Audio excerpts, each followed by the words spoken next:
ആ എത്രയായി? 10 രൂപ. 10 രൂപ? റെയിൽവേ സ്റ്റേഷൻ ഇവിടം വരെ 10 രൂപയോ? ഇത് എവിടുത്തെ കണക്കാ? എടോ ഇതിന്റെ മീറ്റർ എന്ന സാധനം അവിടെ. മീറ്റർ ഒന്നുമില്ല, 10 രൂപ.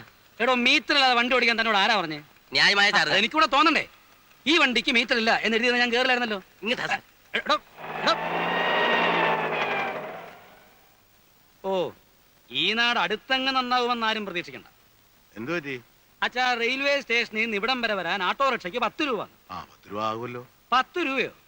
ഞാൻ നമ്പർ കുറിച്ച് വെച്ചിട്ടുണ്ട് ഓട്ടോറിക്ഷയുടെ. ഞാനൊന്ന് നോക്കട്ടെ. നീ എന്താ ഇന്നലെ വരാണ്ടിരുന്നേ? എന്റെ അമ്മ, ഞാൻ എങ്ങനെ വരും? ബസ് സ്റ്റാൻഡിൽ ചെന്നപ്പോ ബസിന്റെ സമയം മാത്രം എഴുതി വെച്ചിട്ടുണ്ട്, ഒറ്റ ബസ്സില്ല. നേരെ റെയിൽവേ സ്റ്റേഷനിൽ പോയി. ഏതോ അമ്മമാരുടെ ബന്ധു കാരണം ഒറ്റ ട്രെയിൻ ഓടുന്നില്ല. പിന്നെ ഞാൻ എങ്ങനെ വരും? നിന്നെ കാണാണ്ട് അച്ഛൻ ഇന്നലെ രാത്രി ഉറങ്ങിയിട്ടില്ല ഉണ്ണിയെ. പോയ കാര്യം എന്തായി? അത് പ്രത്യേകിച്ച് പറയേണ്ട കാര്യമുണ്ട്. എടി, എന്നെ കണ്ട ഉടനെ ചേർന്നാൽ എന്താ മിസ്റ്റർ കൃഷ്ണനുണ്ണി, ഇന്നും വല്ല കംപ്ലൈൻസും ഉണ്ടോ എന്ന് ഞാൻ ശരിക്കും തട്ടി കൊടുക്കും. ഇവിടുത്തെ മാനേജർ ഉണ്ടല്ലോ, അവനൊരു പാഠം പഠിക്കും.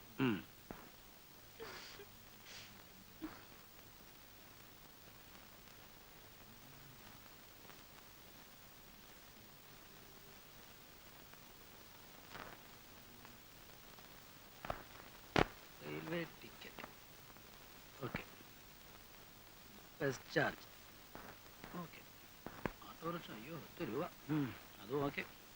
പക്ഷേ ഈ 3 രൂപ എവിടെ പോയി? ആ 3 രൂപ നമുക്ക് പിന്നെ കണ്ടുപിടിക്കാം. അത് പറ്റിയല്ലോ, എവിടെ പോയി അറിയണ്ടേ? അയ്യോ, ഇത് എന്തിനെങ്കിലും ചെലവായി കാണും.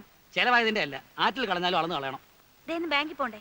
കുളിമുറിയിൽ വെള്ളം കോരി വെച്ചിട്ടുണ്ട്. കുളി കഴിഞ്ഞിട്ടാവും അളന്ന് കളയിലൊക്കെ. ഉണ്ണിയേട്ടാ. ഓ, എന്നാലാ 3 രൂപ ഞാൻ അറിയാതെ പോകാൻ പാടില്ലല്ലോ. നിനക്കറിഞ്ഞൂടാ? ഇങ്ങനെയുണ്ട് ഒരു പിശുക്കൻ.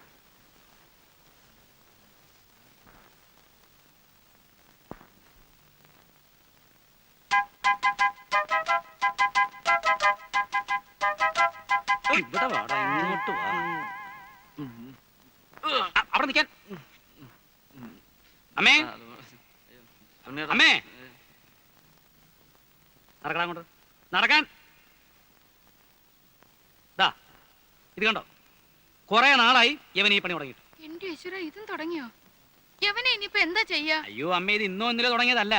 2-3 ദിവസമായി ഇവൻ അടുത്തൂടെ പോകുമ്പോഴൊക്കെ ഒരു ബീഡിയുടെ നാറ്റം. അയ്യോ, ഈ ഉണ്ണിയേട്ടൻ കള്ളം പറയുന്നത്. ഞാൻ ഇന്ന് ആദ്യമായിട്ട് ഒരു കുറ്റി വീടി വലിച്ചു നോക്കുന്നത്. ഉണ്ണി മേലാ വീടി വലിച്ചിട്ടുണ്ടെങ്കിൽ നിങ്ങളൊക്കെ അവന് ചീത്തയാക്കുന്നത്. ഇപ്പതേ കുറ്റിപീടി, നാളെ മുഴുവൻ പീടിയാകും, മറ്റന്നാൾ സിഗരറ്റാവും. അച്ഛാ, ഒരു പാക്കറ്റ് സിഗരറ്റ് എന്ന് വെച്ചാൽ രൂപ എത്രയായി? കാശ് കിട്ടാതാവുമ്പോ അവൻ എന്റെയോ അച്ഛന്റെയോ പോക്കറ്റ് നിന്ന് കക്കാനും തുടങ്ങും. ഒരുത്തനെ കള്ളനാക്കാൻ ദേ ഇത്രയൊക്കെ മതി. ഇനി അവൻ ചെയ്യത്തില്ല ഉണ്ണേട്ടാ. ഗോപു പോയിരുന്നു പഠിക്കും. ഇതുകൊണ്ടൊക്കെ തന്നെ ഞാൻ പറഞ്ഞതിന് ഡ്യൂട്ടികളും അയക്കണ്ടെന്ന്. വേണ്ടാത്ത ദുശീലൊക്കെ പഠിച്ചു വെക്കാൻ. ഉണ്ണേട്ടാ, പോയി കുളിക്കാൻ നോക്കൂ. സമയം എത്രയെന്നറിയോ? ചെറിയൊരു കാര്യം കിട്ടിയോ അത് ഊതി വലുതാക്കാൻ. പണ്ടേ സ്കൂളിൽ പോകുമ്പോ വഴി കിടന്ന വീടി കുറ്റിയെടുത്ത് വലിച്ചതിന് ഞാൻ തല്ലിയ പാട് ഇപ്പോഴും അവന്റെ തുടയിലുണ്ട്. ആ ആളായിപ്പോ അച്ഛന്റെ സ്വഭാവം തന്നെയാ മക്കൾക്കും. അത് ശരിയാ, അമ്മ വീടി വലിക്കല്ലോ. സതി നിർത്തലാക്കാൻ മുൻകൈ എടുത്തത് ആരാന്നാ പറഞ്ഞേ? ഗോപാലകൃഷ്ണ ഗോഖലെ അല്ലേ? അല്ലെന്നോ? എന്നോടോ? നിന്നോടാ ചോദിച്ചത്? ഗോഖലെ തന്നെ. ഗോഖലെ തന്നെ. നീ രക്ഷപ്പെടില്ലടാ, നിന്റെ കാര്യം പോക്കാ. ഇങ്ങനെ എല്ലാരും കൂടെ ശവിച്ചാ ഞാൻ ഈ ഗതിയായത്. എങ്ങനെ ശവിക്കാതിരിക്കൂടാ? ഇന്നലെ വരെ രാജാറാം മോഹൻ റായ് എന്ന് പറഞ്ഞിട്ട് 24 മണിക്കൂറിന് എങ്ങനെയാ ഗോഖലയായത്?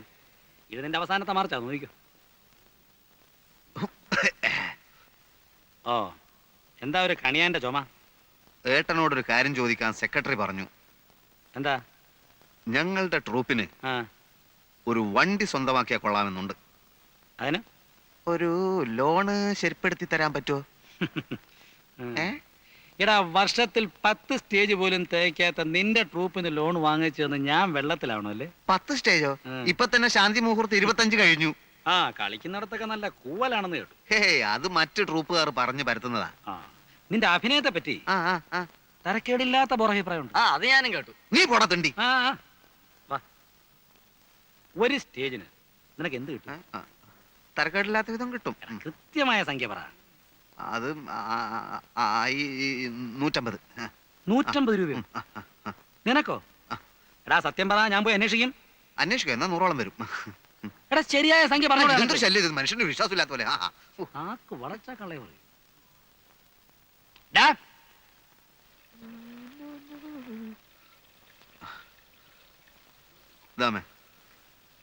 വച്ചടാ, ഇവിടെ ഇപ്പൊ വലിയ അത്യാവശ്യമൊന്നുമില്ല. കുഴപ്പമില്ല, എന്റെ ആവശ്യത്തിനുള്ളതൊക്കെ ഞാൻ എടുത്തിട്ടുണ്ട്. അടുത്ത സീസൺ ആവട്ടെ, ഞാനിവിടെ ഒരു കലക്ക് കലക്കും. പല വലിയ സമിതിക്കാരും എന്നെ വിളിച്ചിട്ടുണ്ട്. മാസത്തിൽ 30 ദിവസവും കളിയുള്ളവര്. ഓ, മാസത്തിന് 30 ദിവസം ഉണ്ട്, എനിക്കറിയാം. നീ പോയി കുളിച്ചിട്ട് വന്നേ, എന്നിട്ട് എന്തെങ്കിലും കഴിക്കാൻ നോക്ക്. എന്റെ അമ്മയെ ഇന്നലെ വടകരയിൽ ഞങ്ങളെ നാടകം കാണാൻ ഒരു സിനിമാ പ്രൊഡ്യൂസർ ഉണ്ടായിരുന്നു. ഉം. ഭാവി എന്താന്ന് പറയാൻ പറ്റില്ലോ, ചിലപ്പോ എന്റെ ചിത്രവും ചുവരിന്റെ മേലെ വരും. പോടാ, പോയി കുളിക്കടാ.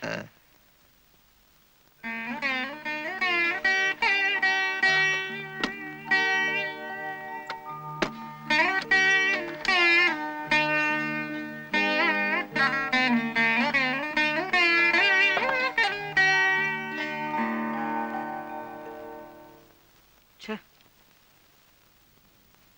ആ 3 രൂപ എവിടെ പോയെന്ന് എത്ര ആലോചിച്ചിട്ടും ശോ, അത് ഇതുവരെ വിട്ടില്ലേ? കഷ്ടം. ഞാൻ തരാം 3 രൂപ. അതിന്റെ അല്ല, ആ രൂപ എവിടെ പോയി എന്നൊന്ന് അറിയണ്ടേ? ഉം? എടീ, നിനക്കൊക്കെ ഒരു വിചാരമുണ്ട് ഞാൻ വെറും ഒരു പിശുക്കനാണ്. അല്ല, ആണെങ്കിലേ നീ ഇപ്പൊ ഇടാറുള്ള മാതിരിയുള്ള വേഷവും പൂഷവും ഒന്നും ഇടുകയല്ല. വീട്ടുചെലവിന് വേണ്ടി മാത്രം മാസം 1000 രൂപ ഞാൻ കൊടുക്കുന്നുണ്ട്. അല്ല, നിനക്കിവിടെ എന്തെങ്കിലും കുറവുണ്ടോ? കുറവൊന്നുമില്ല. ആ, പിന്നെ മിണ്ടാണ്ടിരി. പക്ഷേ എന്തോന്ന് പച്ചേ പറ. കല്യാണം കഴിഞ്ഞിട്ട് കൊല്ലം 3 ആയി. മനസ്സിലായി. നീ പറഞ്ഞു വരുന്ന എന്താന്ന് എനിക്ക് മനസ്സിലായി. എടീ, ഒരു കുഞ്ഞുണ്ടാകുക എന്ന് പറഞ്ഞാൽ ഇപ്പൊ പണ്ടത്തെ പോലൊന്നും അല്ല. ഒരുപാട് കാശ് ചെലവുള്ള ഏർപ്പാടാ. പ്രസവം തന്നെ പെണ്ണുങ്ങൾക്ക് ഇപ്പൊ ഒരുമാതിരി ഫാഷനാ. ആവശ്യമുണ്ടെങ്കിലും ഇല്ലെങ്കിലും മാസാമാസം ഡോക്ടറെ പോയി കാണുക, അവർ പറയുന്ന വില കൂടിയ മരുന്നുകൾ വാങ്ങിച്ച് കഴിക്കുക, പ്രസവത്തിന് 1 മാസം മുമ്പേ നഴ്സിംഗ് ഹോമിൽ അഡ്മിറ്റ് ചെയ്യുക. ആ, ആദ്യം എൻ്റെ പ്രമോഷനൊക്കെ ഒന്ന് ശരിയാവട്ടെ, അത് കഴിഞ്ഞിട്ട് മതിയടി നമുക്കിതല്ല. പ്രമോഷൻ കിട്ടുമ്പോഴേക്കും നമ്മൾ മൂത്തുകാരിക്കും. എന്തിന്? അടുത്ത കൊല്ലം ഞാൻ ഓഫീസറാ, പിന്നുടനെ മാനേജർ. ഒരു ബാങ്ക് മാനേജർ എന്ന് വെച്ചാൽ ആരാ?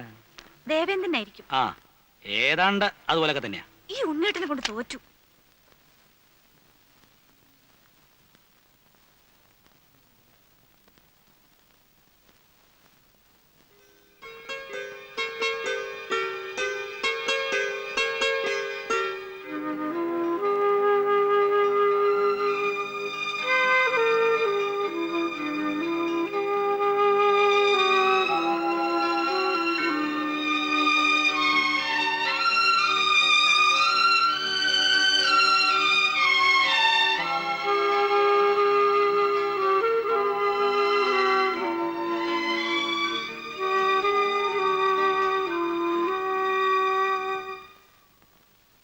എടീ, ആ 3 രൂപ ഞാൻ ഹെഡ് ഓഫീസിലെ പ്യൂണിന് ചായ കുടിക്കാൻ കൊടുത്തതാ.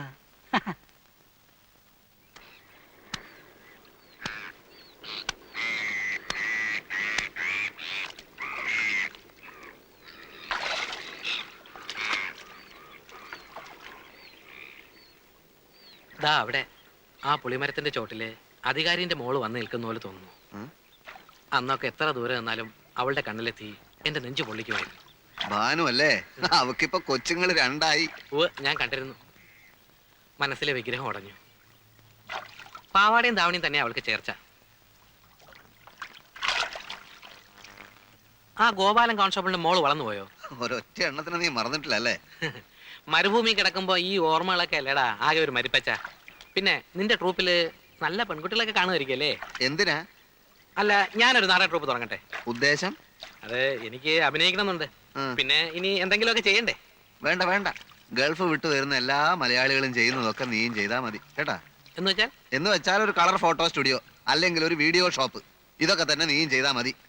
അഭിനയം എന്ന് പറയണത് അല്ലെങ്കിൽ നീ ഒരു കാര്യം ചെയ്യും, നീ ഒരു സിനിമ എടുക്ക്, എന്നെ നായകനാക്കിയിട്ട്. അങ്ങനെ തൊലയാൻ ഞാൻ തീരുമാനിച്ചിട്ടില്ല. എന്റെ അമ്മോ, മുങ്ങിയ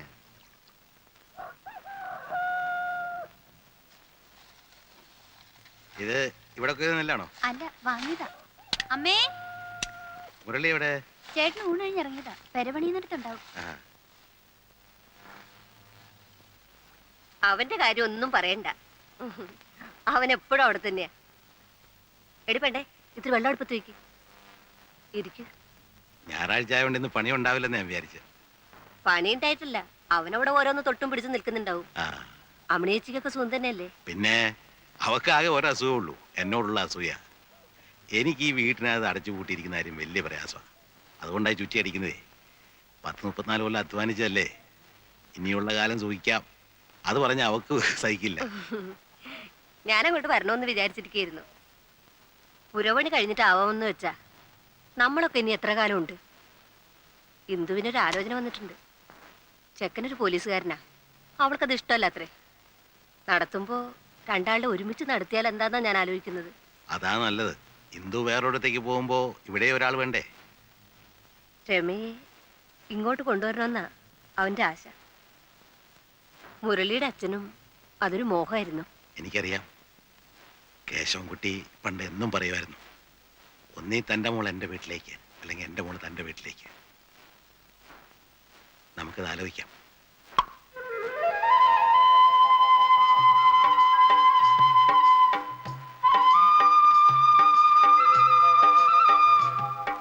ശങ്കരേട്ട ഇറങ്ങുന്നില്ലേ? എന്താ ശങ്കരേട്ട ഇങ്ങനെ നോക്കുന്നത്? ഈ ശങ്കരേട്ടാന്നുള്ള വിളിയേ മാറ്റേണ്ടി വരും.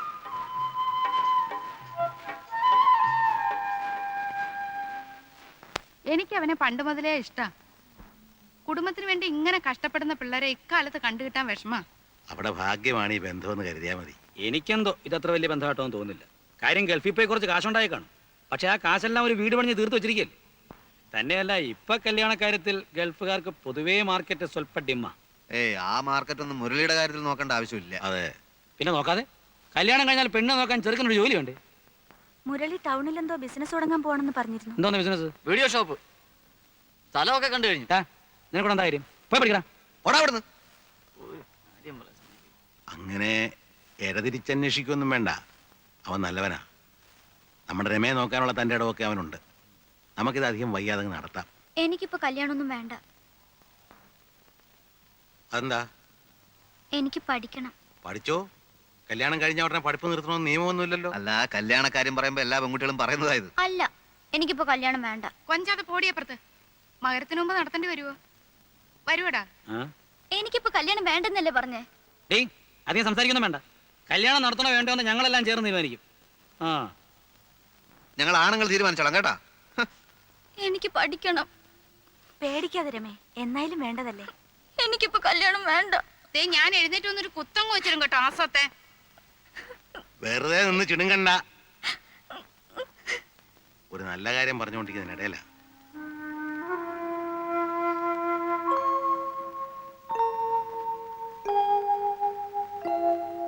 ഏയ്, ഇത്രയ്ക്ക് പിണങ്ങാൻ എന്തുണ്ടായി? കല്യാണം വേണ്ടെങ്കിൽ വേണ്ട, അത്രയല്ലേ ഉള്ളൂ. പിന്നെന്തിനാ നിർബന്ധിക്കുന്നേ? അതവർക്ക് നിന്നോട് സ്നേഹമുള്ളോണ്ടല്ലേ. അത്രയ്ക്ക് സ്നേഹമൊന്നും വേണ്ട.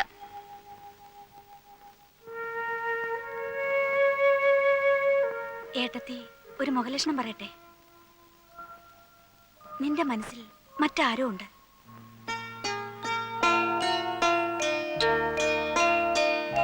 പറ, ആരാ നിന്റെ മനസ്സിൽ? ധൈര്യമായിട്ട് പറ. നിന്നെ ആരും ഒന്നും ചെയ്യില്ല. നോക്ക്, ഏട്ടത്തി നിന്റെ കൂടെയാ. നിന്റെ ഇഷ്ടത്തിനെതിരായി പ്രവർത്തിക്കാൻ ഞാൻ ആരെയും സമ്മതിക്കില്ല. പറ മോളെ.